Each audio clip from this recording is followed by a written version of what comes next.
जो भी मुस्लिम धर्मगुरु घोषित करेंगे उस दिन उनकी बकरीद का कार्यक्रम संपन्न होगा पूरे प्रदेश के अंदर। और 14 जुलाई से लेकर के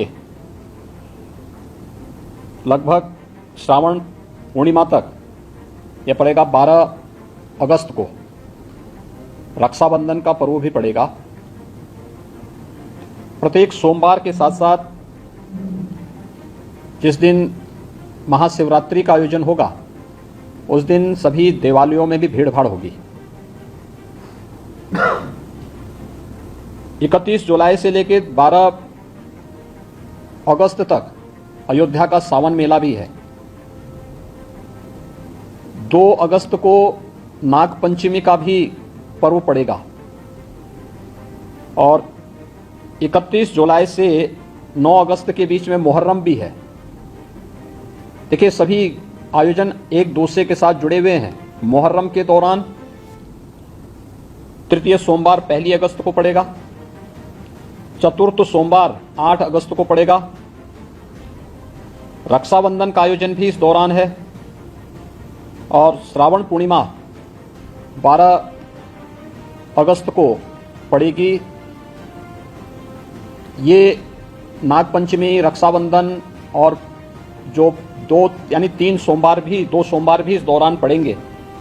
इस दिशा से इसकी कार्य योजना बनाने के लिए जो हम लोगों ने धर्मगुरुओं के साथ संवाद बनाने की कार्रवाई को विभिन्न अवसरों पर अपनाया है, उसको हम पहले से ही तैयारी कर लें और बहुत सारे जनपदों ने इस पर अपना कार्य प्रारंभ भी किया है। और मुझे लगता है कि हमें इसको एक निरंतरता देनी चाहिए। संवाद बनाने में कोई भी किसी भी प्रकार की कोई समस्या नहीं होनी चाहिए।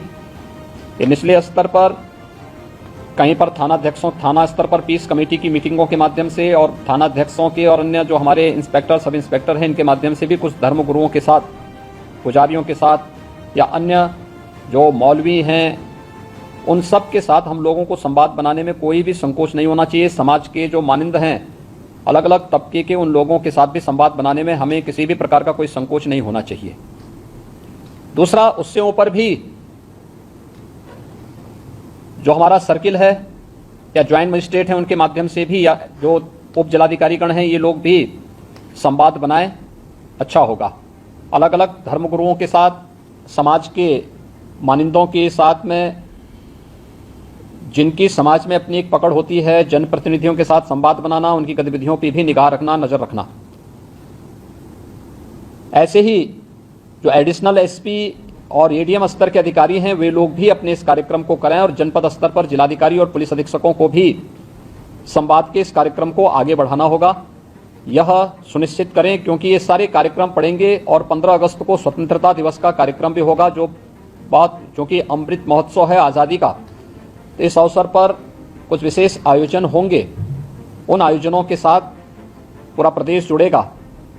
तो जितने भी ऐसे तत्व हैं जो एंटी सोशल हैं, एंटी नेशनल हैं, वे कुछ न कुछ गड़बड़ी करने का प्रयास करेंगे, माहौल को खराब करने का प्रयास करेंगे। इसलिए सतर्कता और सावधानी, इसके लिए संवाद हमारा महत्वपूर्ण है और संवाद के माध्यम से इसके समाधान का रास्ता निकालना, इसकी समीक्षा रेंज स्तर पर, कमिश्नरी स्तर पर, जोन स्तर पर निरंतर होती रहे।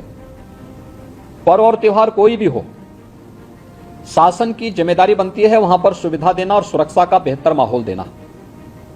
कोई भी पर्व और त्योहार हो, परंपरागत तरीके से हो, परंपरा से हटकर कुछ भी हम न होने दें। आयोजकों के नाम नोट करें, आयोजकों से हम लोग एप्लीकेशन जरूर लें और उनसे सुनिश्चित जरूर कराएं। हमने गृह विभाग को भी मैंने एक परफॉर्मा उपलब्ध करवाया था कि उसे हर एक जनपद में उपलब्ध कराएं और उसी के माध्यम से अनुमति भी सुनिश्चित कराएं। शर्तें जोड़िए उसमें कि वह कहीं भी शांति को भंग करने वाली व्यवस्था, कोई भी ऐसा बयान नहीं देंगे, कोई भी ऐसा कार्य नहीं करेंगे जिससे शांति व्यवस्था भंग होती हो, या किसी जाति, मत, मजहब, वर्ग, संप्रदाय या किसी भी अन्य उसकी भावनाएं आहत होती हैं, कोई भी इस प्रकार की बयानबाजी न हो। इस पर ध्यान देने के लिए हमें जहां व्यवस्था बनानी पड़ेगी, वहीं साथ ही साथ हम इस बात को सुनिश्चित करेंगे बकरीद के लिए मुस्लिम धर्मगुरुओं के साथ और इस आयोजन के साथ जुड़े हुए जितने भी लोग होंगे उन सभी के साथ हमें संवाद बनाना होगा। कावड़ यात्रा के लिए भी हमें कावड़ संघों के साथ, कावड़ संघ हैं बने हुए हर एक जगह, उनसे भी संवाद बनाना पड़ेगा।